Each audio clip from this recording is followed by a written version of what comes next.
اصل اس کا لفظی مطلب ہے جو حق کو چھپا دے، چھپانے والا، یعنی کہ اس کو حق پتہ چل گیا لیکن وہ حق کو چھپا رہا ہے یا وہ ریجیکٹ کر رہا ہے، قبول نہیں کر رہا، اس شخص کو کافر کہتے ہیں۔ کافر کا لفظ کوئی گالی نہیں، مسلمان سمجھتے ہیں شاید کافر کا لفظ ایک گالی ہے، کافر کا لفظ گالی نہیں ہے، غیر مسلم نان بلیورز کے لیے کافر بولا جاتا ہے، اور یہ اللہ نے استعمال کیا قرآن کے اندر۔ ہر قسم کے غیر مسلم کافر کہلائیں گے، تو لہٰذا ان کی تقسیم ہو گئی، پھر مشرکین ہو گئے، منافقین ہو گئے، اہل کتاب ہو گئے، ملحدین ہو گئے۔ ملحد اس کو کہتے ہیں جو خدا کے تصور ہی کو نہیں مانتا، یہ کہتا ہی نہیں کہ کوئی، کہتا ہے کوئی خدا ہے ہی نہیں، دنیا خود بخود بن گئی ہے، ایوولوشن تھیوری وغیرہ جتنے بھی ہیں تھیورسٹ، یہ سب ملحدین میں سے ہیں جو خدا کے وجود کے منکر ہیں۔ تو ایک کفار کی یہ تقسیم، ایک کفار کی یہ قسم ہو گئی۔ مشرکین جو شرک کر رہے ہیں، اللہ کو مانتے ہیں، خدا کو مانتے ہیں، اس کے ساتھ کسی اور کو جوڑتے ہیں، جیسے مشرکین مکہ تھے، بتوں کی، اللہ کو مانتے تھے، اللہ نے قرآن میں کہا ہے کہ آپ نبی پاک صلی اللہ علیہ وسلم سے فرمایا آپ ان سے پوچھیں کہ زمین اور آسمان کو کس نے پیدا کیا، تو یہ آپ کو بتائیں گے کہ اللہ نے پیدا کیا۔ اور بتوں کو یہ کہتے تھے کہ یہ انٹرسیسرز ہیں، یہ انٹرسیڈ کرتے ہیں اللہ کے درمیان میں، ہماری سفارشیں کرتے ہیں۔ فرشتوں کو اللہ نعوذ باللہ اللہ کی بیٹیاں بنایا ہوا تھا، اور وغیرہ وغیرہ وغیرہ۔ اسی طرح سے منافقین وہ ہیں جو کہ زبان سے کہتے ہیں اور جھوٹ بولتے ہیں کہ ہم مسلمان ہیں، لیکن در حقیقتاً دل سے انہوں نے اسلام قبول نہیں کیا ہوتا، دل سے وہ اپنے جو بھی ان کا عقیدہ تھا اسی پر ہوتے ہیں، چاہے وہ ملحد ہوں، چاہے وہ مشرک ہوں، چاہے وہ جو بھی کچھ ہوں، لیکن زبان سے یعنی کہ مسلمان کو دھوکہ دینے کے لیے اپنے آپ کو مسلمان کہہ رہے ہوتے ہیں۔ ان ایسے لوگوں کو منافق کہا جاتا ہے، یہ عقیدتاً منافق ہے۔ ایک ہوتا ہے عملی منافق، جو مسلمانوں میں پائے جاتے ہیں، یعنی کہ عقیدے کے لحاظ سے تو مسلمان ہیں لیکن ان کے اعمال منافقین سے ملتے جلتے ہیں، جیسے نماز میں سستی کرنا، اس کو منافق کیا حرکت کہا گیا ہے کہ جو نماز میں سستی کرے پڑھنے میں، یہ منافقوں کا انداز ہے، طریقہ ہے۔ تو یہ عملی منافق ان کو کہا جاتا ہے کیونکہ عمل منافقوں سے ملتا جلتا ہے نہیں اصل میں منافق۔ پھر اہل الکتاب ہو گئے، اہل الکتاب کے اندر دو قوموں کو اہل الکتاب کہا گیا، یہود اور نصارہ کو۔ اور بھی قومیں ہیں جو یہ دعویٰ کرتی ہیں ان کے پاس کتاب ہے، جیسے ہندو قوم ہے، وہ کہتی ہے ہمارے پاس وید ہے، یہ بھی آسمانی کتاب ہے، ہوگی، ہو سکتا ہے نہ، ہمیں کچھ نہیں پتا اس کے بارے میں، نہ ہمیں اس کے بارے میں کوئی علم دیا گیا ہے، لیکن اللہ نے قرآن میں جن کو اہل الکتاب کہا ہے وہ یہود و نصارہ ہیں، بس یہ دو قومیں۔ اب اس کے اندر یہود تو شرک نہیں کرتے لیکن نصارہ شرک میں مبتلا ہیں، بعض ان میں سے ان کے بہت سارے فرقے ہیں، بعض ان میں سے عیسیٰ علیہ السلام کو اللہ کا بیٹا کہتے ہیں، بعض ان کو عیسیٰ علیہ السلام کو نعوذ باللہ خود خدا کہہ دیتے ہیں، اور بعض جو ہیں وہ کہتے ہیں تین میں سے ایک ہے۔ تو یہ بھی اس میں مشرکین میں آ جاتے ہیں، لیکن ان کو اللہ نے الگ سے اہل الکتاب کے نام سے ان کو کہا ہے۔ تو یہ سب کے سب کفار میں آئے تھے، ان سب نے میسج کو جو نبی پاک صلی اللہ علیہ وسلم کا پیغام تھا، آخری کتاب تھی، اس کو ریجیکٹ کر دیا، تو یہ کفار میں شمار ہوئے۔ مسلمان ہونے کے لیے ضروری ہے کہ سارے نبیوں کی تعلیمات کو مانا جائے، سارے نبیوں کو مانا جائے، ان کے اوپر جو اللہ کی تعلیمات اتری ہیں، جو صحائف اترے ہیں، جو کتاب اتری ہیں، سب کو اقرار کیا جائے، اور عمل جو کریں گے لیکن ہم وہ اپنے نبی صلی اللہ علیہ وسلم کی تعلیمات پہ کریں گے اور اپنی کتاب پہ کریں گے، ہم عمل ان کی کتاب پہ نہیں کریں گے۔ وہ یہ کہہ کہ تم تورات کو مانتے ہو تو تورات پہ عمل بھی کرو، تم بائبل کو مانتے ہو، انجیل کو مانتے ہو، تم اس پہ عمل کیوں نہیں کرتے؟ نہیں، ماننا الگ ہے اور عمل کرنا الگ چیز ہے۔ تو ہمارا اعتقاد ہے، ہمارا عقیدہ ہے کہ اللہ نے یہ سارے انبیاء بھیجے، 1.25 لاکھ قریب انبیاء بھیجے، سب حق تھے، سب سچ تھے، یہ سارے کے سارے اسلام لے کر آئیں، اسلام لے کر آئیں، اور شریعتیں الگ الگ تھیں۔ عقیدہ، دین اور شریعت میں اندر فرق ہے، دین جو ہے وہ عقائد کا نام ہے، اور شریعت جو ہے وہ اعمال اور احکام کا نام ہے کہ اللہ نے کیا حکم دیا ہے۔ حکم میں فرق آتے گئے وقت کے ساتھ ساتھ، لیکن عقائد سب کے وہی رہے، توحید، رسالت، آخرت، بنیادی عقائد سب کے وہی تھے۔ تو نہیں، ہم کتابوں کو سب کو مانتے ہیں، لیکن اللہ سبحانہ تعالیٰ نے ان سب کی ایکسپائری ڈیٹ تھی، ان کی جتنی بھی شریعتیں تھیں، جو احکام تھے، وہ ایکسپائر ہو گئے۔ اب جو لیٹسٹ بک ہے، لیٹسٹ کمانڈمنٹ آف اللہ ہے، وہ قرآن کریم ہے۔ عیسائی کہتے ہیں یہ ہمارا اولڈ ٹیسٹمنٹ ہے، تورات، اس کو رکھتے ہیں شامل، پھر یہ نیو ٹیسٹمنٹ ہے جسے جو انجیل جو عیسیٰ علیہ السلام پہ اتری، تو قرآن کریم جو ہے یہ لیٹسٹ ٹیسٹمنٹ ہے، اور یہ پیچھے ساروں کو ایبروگیٹ کرتا ہے، کینسل کر دیتا ہے، پیچھے کے کوئی حکم اب ویلڈ نہیں رہے گا، اب صرف قرآن پہ عمل ہوگا۔ اور ہم موجودہ انجیل کو نہیں مانتے، یا موجودہ تورات کو نہیں مانتے، یہ تو تحریف ہوئی بھی کتابیں، یہ تو اصل ہے ہی نہیں جو اللہ نے اتاری ہے، اس کو تو بدل دیا گیا ہے، اس کو لوگوں نے اپنے قرآن میں سورہ بقرہ میں اللہ نے کہا ہے کہ لوگوں نے اپنے ہاتھ سے لکھا ہے اس کو، یہ تو ہاتھ سے لکھی ہوئی کتابیں. ہمارا عقیدہ ہے کہ جو موسیٰ علیہ السلام پہ کتاب اتری اصل تورات، ہم اس پہ پورا یقین رکھتے ہیں، وہ سچ تھی، حق تھی، اور اس وقت کے لیے قابل عمل اس کے اوپر لازم تھا. جو عیسیٰ علیہ السلام پہ کتاب اتری وہ حق تھی اور سچ تھی، اور اس وقت لوگوں کے لیے جو ہے اس پہ لازم تھا کہ عمل کریں. یہ جو کتاب ہے اس میں تو ہمیں کچھ نہیں پتا کتنا اصلی کتنا سچ ہے. ہاں، اس میں سے جو چیزیں ہمارے قرآن کے ساتھ میچ کریں گے ہم کہیں گے یہ ممکن ہے کہ یہ وہ اس کتاب کا حصہ ہوں اصل والی کا، اور باقی کا ہم اس کا ریجیکٹ کر دیں گے کہ ہمیں کچھ نہیں پتا اس کے بارے میں. تو یہ چیزیں ہو گئیں.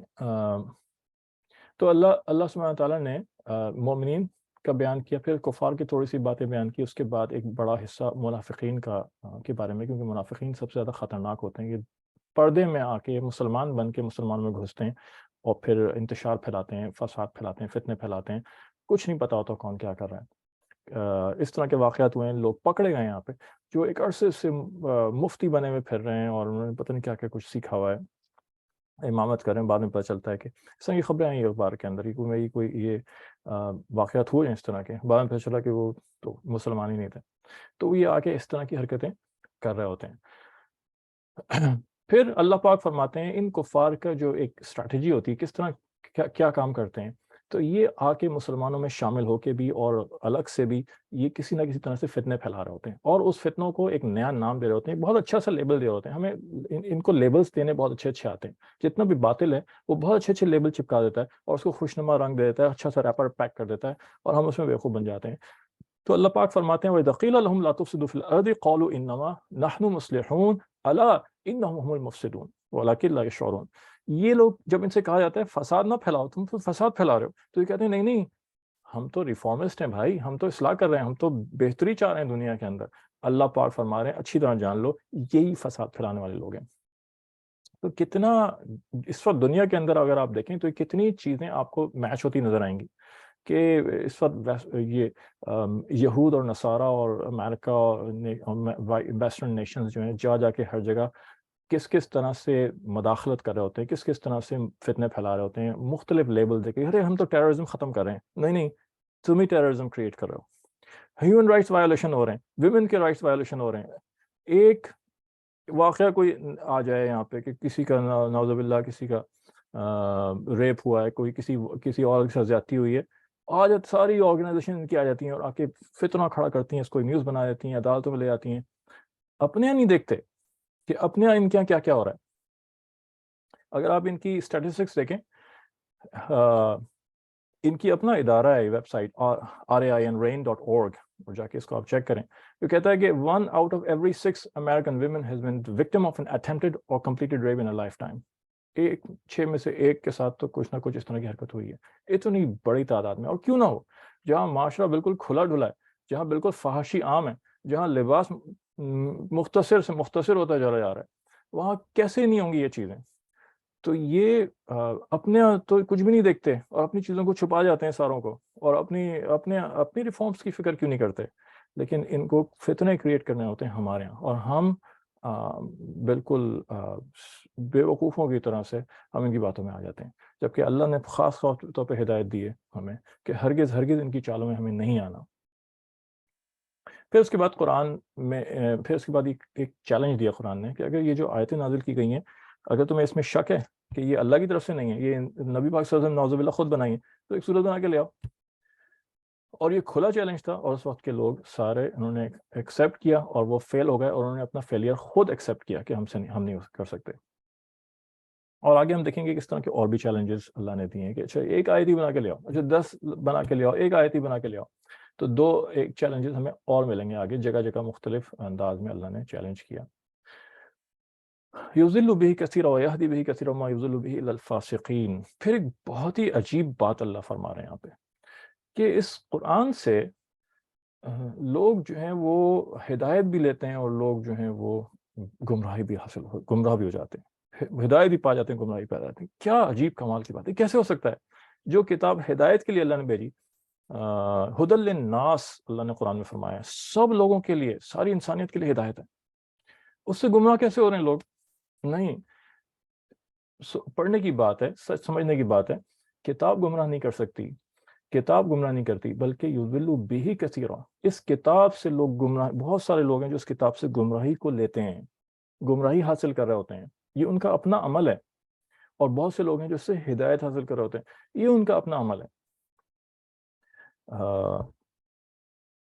حضرت علی رضی اللہ تعالیٰ عنہ کی خلافت میں بہت فتنے کھڑے ہوئے تھے، تو ایک فرقہ پیدا ہوا تھا جسے خوارج کہتے ہیں، اور وہ انتہائی بدتمیز اور بیہودہ، عبادات میں بہت آگے، لیکن تعظیم میں اور علماء اور صحابہ وغیرہ کی اس میں شان میں گستاخیاں اور بدتمیزی ہوئی، انہوں نے حضرت علی رضی اللہ تعالیٰ عنہ پہ کفر کا فتویٰ لگا دیا تھا، نعوذ باللہ، کہ حضرت علی کافر ہیں۔ اب آپ سوچیں کہ حضرت علی رضی اللہ عنہ جیسے رتبے کا آدمی، ان کے بارے میں یہ کہنا کتنی خطرناک بات ہے۔ تو حضرت عبداللہ بن عباس رضی اللہ عنہ، اور وہ حضرت علی سے مقابلے پہ آ گئے کہ ہم تو آپ کو مانتے ہی نہیں، قبول ہی نہیں کرتے، آپ ہٹیں، آپ تو مسلمان ہی نہیں ہیں، وغیرہ وغیرہ وغیرہ۔ حضرت عبداللہ بن عباس رضی اللہ تعالیٰ عنہ ان سے بات کرنے کے لیے گئے، اور کہنے لگے میں حیران رہ گیا ان کی شکلوں کو دیکھ کے، کثرت نماز اور عبادت کی وجہ سے، نماز پڑھنے کی وجہ سے ان کے ماتھے پہ نشان پڑ گئے تھے زمین پہ لگ لگ کے، اور کثرت روزہ رکھنے کی وجہ سے، روزے کی کثرت کی وجہ سے ان کے چہرے کے رنگ پیلے پڑ گئے تھے۔ تو میں نے ان سے کہا یہ ساری عبادت کے ساتھ تم جہنم میں جاؤ گے اگر حضرت علی رضی اللہ عنہ کو تم نے مسلمان نہ مانا۔ تو جمع کیا حضرت علی رضی اللہ عنہ کہ بھائی کیا، کئی ہزار لوگ جمع ہوئے اس کے اندر مجمع میں۔ حضرت علی رضی اللہ عنہ نے پوچھا تم بتاؤ مجھے تم کیوں کافر کہتے ہو؟ تو کیا جواب دیتے ہیں کہ ہم تھوڑی آپ کو کافر کہتے ہیں، آپ کو تو قرآن کافر کہتا ہے۔ یہ جتنے بھی گمراہ فرقے ہوتے ہیں، جتنے بھی گمراہ لوگ ہوتے ہیں، یہ اپنی گمراہی جو ہے، اپنی انڈرسٹینڈنگ، مس انڈرسٹینڈنگ، یہ کتاب اور سنت پر ڈالتے ہیں۔ آپ کو تو اللہ کے رسول نے کہا ہے ایسا نہیں، یہ تو اللہ کی کتاب نے کہا ہے، اپنے اوپر نہیں لیتے۔ تو کہنے لگے ہم تھوڑی کہہ رہے ہیں آپ کو تو قرآن کہہ رہا ہے کہ کافر ہے۔ تو حضرت علی نے قرآن منگوایا، حضرت علی کو بہت اللہ نے سمجھ عطا فرمائی تھی، بہت فراست والے اور علم والے شخص سے۔ تو قرآن منگوا کے کھول کے حضرت علی بیٹھ گئے اور کہنے لگے قرآن تم مجھے بتاؤ کہ میں کافر ہوں کیا مسلمان ہوں؟ تو اب قرآن کیا جواب دیتا؟ قرآن تو بول نہیں سکتا۔ تو لوگ حیران کیے کیا کر رہے ہیں، پھر پوچھنے لگے قرآن تم بولو، بتاؤ مجھے کہ میں کافر ہوں مسلمان ہوں۔ تو لوگ کہنے لگے یہ آپ کیا کر رہے ہیں، یہ تھوڑی بول سکتا ہے۔ تو حضرت علی کہنے لگے کہ تم ہی تو کہہ رہے تھے کہ قرآن نے مجھے کافر کہا ہے۔ تو وہ کہنے لگے، ہنسنے، کہنے لگے اس کا مطلب اصل میں ہم نے یہ سمجھا ہے قرآن سے۔ تو اب حضرت علی نے کتاب بند کی اور کہنے لگے ہاں یہ بولو نا کہ تم نے یہ سمجھا، یہ تمہاری سوچی گمراہی ہے، تمہاری مس انڈرسٹینڈنگ ہے۔ اور اللہ کی قسم جس پہ یہ قرآن نازل ہوا اس شخص نے مجھے کافر نہیں کہا، نبی پاک صلی اللہ علیہ وسلم نے، اور اس شخص سے جس نے سیکھا یعنی صحابہ کرام ان میں سے کوئی مجھ کو کافر نہیں کہتا۔ یہ انڈرسٹینڈنگ، یہ فہم کی بات ہے کہ ہر آدمی اپنی فہم کے مطابق کسب کرتا ہے اور ایکوائر کرتا ہے نالج، اور وہ مس انڈرسٹینڈنگ ہو سکتی ہے انڈرسٹینڈنگ۔ اسی لیے اللہ پاک نے قرآن اور سنت کی انڈرسٹینڈنگ ہر آدمی پر نہیں چھوڑی، بلکہ انعمت علیہم، ان کی کہا ان لوگوں کے راستے پہ چلو جو ذی شعور اور ذی فہم لوگ ہیں، انڈرسٹینڈنگ جن کی، ان کی انڈرسٹینڈنگ کو لیا جائے گا کہ کیا صحیح انڈرسٹینڈنگ ہے۔ تو قرآن کی مثال اللہ کے نبی پاک صلی اللہ علیہ وسلم نے ایک حدیث میں وحی کو بارش سے تعبیر دی ہے، اور انسان کے قلوب کو زمین سے تعبیر دی ہے، اور اس کے اندر سے جو ایمان نکلتا ہے یا کفر نکلتا ہے اس کو کھیتی سے تعبیر دی ہے۔ یہ مثالیں دیتے ہیں۔ تو وہی بارش کی طرح سے جب وہ برستی ہے تو زمین جو ہے اپنی استعداد کے مطابق اور جس طرح کا بیج اس کے اندر ہے اس حساب سے وہ کھیتی پیدا کرتی ہے، کہ بعض بنجر سخت زمینیں ہوتی ہیں تو پانی بہہ کے چلا جاتا ہے اس کے اوپر سے، بعض زرخیز کھیتی اگاتی ہیں، فصلیں اگاتی ہیں فائدہ مند، بعض کانٹے اگاتی ہیں، جس قسم کا بیج اندر ہوگا وہ چیز اگائیں گے۔ تو قرآن بھی ایسے ہی ہے کہ کتاب اللہ بھی مثال بارش کی سی ہے، جس دل کے اندر جس قسم کا بیج ہوگا وہ باہر آ جائے گا۔ تو لہٰذا اللہ نے فرمایا وما یضل بہ الا الفاسقین، اس سے گمراہی وہی کھینچے گا جو فاسق ہوگا۔ فاسق کہتے ہیں کہ گناہ کبیرہ میں ملوث والے کو، اور یہ ٹرم استعمال ہوتی ہے کافروں کے لیے بھی ہوتی ہے، اور مسلمانوں میں بھی جو گناہ کبیرہ میں مبتلا ہیں ان کے لیے بھی یہ ٹرم استعمال ہوتی ہے۔ تو اسی طرح سے جیسے اللہ نے شروع میں فرمایا کہ ھدی للمتقین، سورہ بقرہ کے بالکل جو شروع ہوتا ہے الف لام میم ذالک الکتاب لا ریب فیہ ھدی للمتقین، یہ ھدی للناس تو ہے، سارے لوگوں کے لیے ہدایت ہے، لیکن اس سے جو ہدایت حاصل کریں گے وہ لوگ متقی ہوں گے جن کے اندر تقوی کا بیج پڑا ہوا ہے۔ ان پہ جب وحی کی بارش ہوگی اور کتاب اللہ کی آیتیں ان کے سامنے کھولی جائیں گی تو ہدایت اگے گی، ہدایت جنم لے گی، اور جو فاسقین ہیں، جو گناہ کبیرہ میں ان کی زندگی گزر رہی ہے، مسلمان ہیں لیکن گناہ کبیرہ سے نہیں بچتے، اپنی خواہشات پہ چل رہے ہیں، وہ کتاب اور سنت کھولیں گے تو وہاں سے ان کو، اس وحی سے ان کو وہ ملے گا جو اس کے اندر ہے۔ قرآن اور کتاب اللہ تو وہ چیز ظاہر کر دے گی جو اندر ہے۔ اس لیے کتاب اللہ سمجھنے سے پہلے، سنت رسول صلی اللہ علیہ وسلم سمجھنے سے پہلے اپنی اصلاح کرانا بہت ضروری ہے۔ پھر اس کے بعد حضرت آدم علیہ السلام کا قصہ شروع ہو جاتا ہے کہ کس طرح اللہ نے وَإِذْ قَالَ رَبُّكَ لِلْمَلَائِكَةِ إِنِّي جَاعِلٌ فِي الْأَرْضِ خلیفہ، اللہ نے ان کو فرشتوں کو بنایا، فرشتوں کے سامنے پیش کیا اور کہا ان کو سجدہ کرو۔ فرشتے جو ہیں وہ اس میں تھے کہ یہ تو انسان کی فطرت میں لڑائی جھگڑا وغیرہ ہے، تو اللہ تعالیٰ نے پھر آیا کہ وَعَلَّمَ آدَمَ الْأَسْمَاءَ كُلَّهَا ثُمَّ عَرَضَهُمْ عَلَى الْمَلَائِكَةِ فَقَالَ أَنبِئُونِي بِأَسْمَاءِ هَؤُلَاءِ إِن كُنتُمْ صَادِقِينَ۔ تو اللہ نے ان کو نام سکھائے، ترجمہ یہ کیا تھا کہ نام سکھا دی بہت ساری چیزوں کے، اور پھر فرشتوں کے سامنے پیش کیا۔ فرشتے جو ہیں وہ علم ان کے پاس نہیں تھا، وہ ہار گئے، اور پھر انہوں نے اعتراف کر لیا کہ آپ زیادہ بہتر جانتے ہیں۔ یہاں پہ علم کی اہمیت بتائیے کہ آدم علیہ السلام کو جو سپیریورٹی ملی فرشتوں کے اوپر اور تمام مخلوقات کے اوپر، وہ علم کی وجہ سے ملی، اور علم ذریعہ ہے اللہ تعالیٰ کو پہچاننے کا، اللہ کے عرفان کا۔ یہ ہاتھ سے نکل گیا، ہمارے علم سے دور ہو گئے مسلمان آج، الٹی سیدھی خرافات میں پڑ گئے، الٹی سیدھی چیزوں میں وقت ضائع کر رہے ہیں، علم نہیں سیکھتے۔ جو ہماری ورثہ ہے، جو ہماری میراث ہے، جو ہمیں دی گئی۔ آدم علیہ السلام انسان بنا کے پہلے انسان بھی تھے، پہلے زمین پہ نبی بھی تھے، اور پہلے خلیفۃ اللہ بھی تھے۔ تو ان کو 3 طرح کے علوم دیے گئے۔ عام طور سے لوگ یہ سمجھتے ہیں اور سمجھا جاتا ہے، اور ترجمہ بھی یہی کیا جاتا ہے کہ جی اشیاء کے نام سکھائے گئے، اسماء کلھا، یا نام لفظ جو ہے اس میں نام ہی کا ذکر ہے، لیکن یہ نام جو ہے یہ کافی نہیں ہے۔ ہم خود جانتے ہیں کہ خالی نام کسی کو سکھا دینے سے کیا فرق پڑے گا۔ تو چونکہ حضرت آدم علیہ السلام کو زمین پہ بھیجا جا رہا تھا، وہاں ان کو زندگی گزارنی تھی، ایک انسان کی حیثیت سے ان کی ضروریات تھیں وابستہ، اور اللہ پاک چاہتے تھے کہ زمین آباد ہو۔ تو اس سے مراد یہ ہے کہ ساری ضروریات کی جتنی بھی چیزیں ہیں، اس کی پورا علم عطا کر دیا گیا ان کو، اس پوری، نہ صرف علم عطا کیا گیا، پوری ٹیکنالوجی ان تک منتقل کی گئی۔ تو انبیاء علیہ السلام جب آئے تو کئی انبیاء کے ساتھ بعض دفعہ نئی ٹیکنالوجیز بھی ساتھ آئیں، جیسے نوح علیہ السلام کو کشتی کی ٹیکنالوجی دی گئی، اور پانی کے جہاز بنانے کی ٹیکنالوجی دی گئی، وہاں سے وہ چیز شروع ہوئی۔ آدم علیہ السلام پہلے انسان تھے، ان کی جتنی ضروریات کی چیزیں وابستہ تھیں، کپڑا کس طرح بنے گا، کس طرح سے اس کو کاٹا جائے گا، کس طرح سے ڈریس بنے گا، سلائی ہوگی وغیرہ وغیرہ، کھیتی کیسے اگے گی، کیسے، پوری سائنس آف ایگریکلچر پوری ان کو منتقل کی گئی، ہر چیز بتائی گئی، کھانے کی کیا چیزیں ہیں، کیا نقصان ہے، کیا فائدہ ہے، علاج معالجہ، سب چیزیں جو ایک انسان کو ضرورت پڑتی ہے، سب کی پوری سائنس ان کو سکھائی گئی، خالی نام نہیں، پوری سائنس منتقل، پوری ٹیکنالوجی ان کو دی گئی۔ تو ورلڈلی سائنسز ان کو پوری نالج دی گئی تھی، وہ پہلے نبی تھے، تو شریعت پوری دی گئی، اللہ کے کیا کیا احکام تھے، کس طرح زندگی گزارنی ہے، کیسے اللہ چاہتا ہے، اپنی ضرورتیں اللہ کے حکم کے مطابق کیسے پوری کرنی ہے۔ اور پھر وہ پہلے خلیفۃ اللہ تھے، انسان کو اللہ نے خلیفہ بنایا، ہر انسان خلیفہ نہیں بن سکتا، اس کا منصب خلیفہ بننے کا ہے، لیکن وہ اپنے آپ کو خلیفہ کے منصب پہ لائے تو صحیح۔ تو خلیفہ ہونے کی حیثیت سے جو ہے روحانی، پوری کائنات کی روحانی تسخیر، روحانی علم اس کو منتقل کیا گیا، حضرت آدم علیہ السلام کے ساتھ وہ چیز آئی۔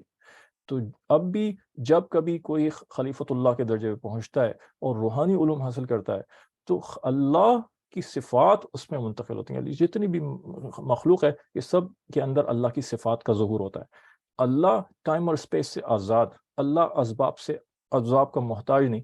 تو جب کوئی خلیفۃ اللہ کے درجے میں پہنچتا ہے تو اللہ پاک اس کو بھی ایک درجے کی انڈیپینڈنس عطا فرما دیتے ہیں، مادے سے انڈیپینڈنس، اور مادے کی تسخیر اور کائنات کی تسخیر۔ یہ چیز مسلمان نے چھوڑ دی آج۔ علامہ اقبال نے بہت زبردست شعر کہا ہے کہ تجھے کتاب سے ممکن نہیں فراغ کہ تو کتاب خواہ مگر صاحب کتاب نہیں۔ کتاب پڑھنا چھوڑ دی۔ ایک کتاب کے مفہوم اس کو لیں عام، اس میں تو مسلمانوں نے آج پڑھنا لکھنا سب چھوڑ دیا، پڑھتے ہی نہیں۔ کتاب اٹھانی گناہ ہے کہ کتاب اٹھا لیں، بک سٹورز بند ہو گئے، سموسے پکوڑے کی دکانیں کھل گئیں، کتاب، جوتوں کی، لباسوں کی، اور دنیا جہان کی خرافات کی چیزیں کھل گئیں، کتابیں نہیں پڑھنی مسلمان کو۔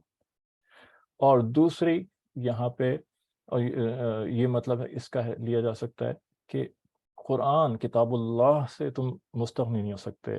تم صرف پڑھنے والے ہو ابھی، لیکن تم عمل کرنے والے نہیں بنے، صاحب کتاب نہیں بنے. صاحب کتاب کا ایک مفہوم عامل کا ہوتا ہے. بنی اسرائیل کو کیوں اتنا ڈسکس کیا گیا؟ نبی پاک صلی اللہ علیہ وسلم کی ایک حدیث شریف ہے بخاری کی کہ نبی پاک صلی اللہ علیہ وسلم نے فرمایا کہ